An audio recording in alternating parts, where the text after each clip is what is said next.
Vou preparar um café, deixar no fogo, aí eu vou e...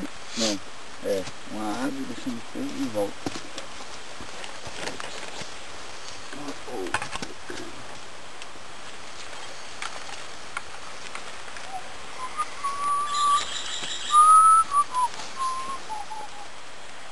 Last night we didn't get rained on so much, but it got very, very cold. As soon as the sun goes down here in Brazil in the wintertime, it gets very dark very quickly, and it also gets very, very cold by Brazilian standards. Yesterday was probably about high 70s, maybe low 80s at midday, and then last night it dropped off to about 55 degrees during the night. So we got dew. Juliano and I were up last night talking, and it started to drip, and you look up and there's just stars up above you, and all that was condensation, dew that was condensing on the tree canopy around us and just dripping all night long. So all night we got drips.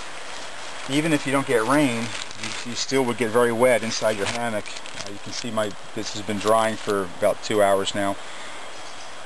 You have to have overhead protection in the jungle because all kinds of junk falls out of the canopy all night long, and you get this constant dripping from dew here in the winter. So even if it doesn't rain, you have to have overhead protection.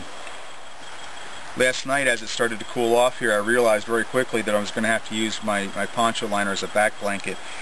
If you put insulation inside the hammock, it compresses against the hammock, between your hammock and the body, and it loses all of its loft, and then you get very cold at night.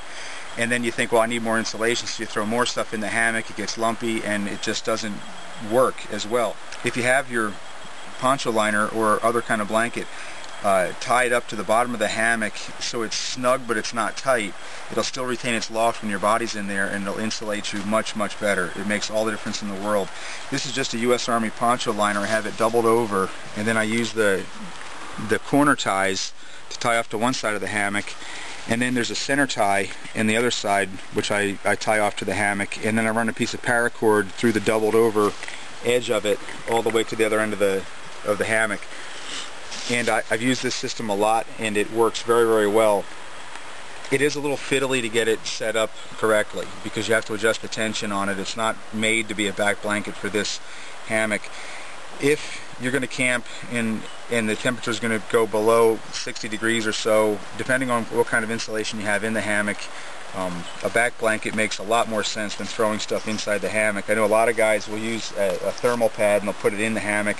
I don't like doing that because it kind of folds and bunches up around me, and I also have to carry a thermal pad. So if you think it's going to be cold at all at night, or if the temperature is dropping and you have something you can use as a back blanket, that's the place that it belongs, is on the outside of the hammock, not on the inside of the hammock, and you will be much, much warmer during the night if you do this.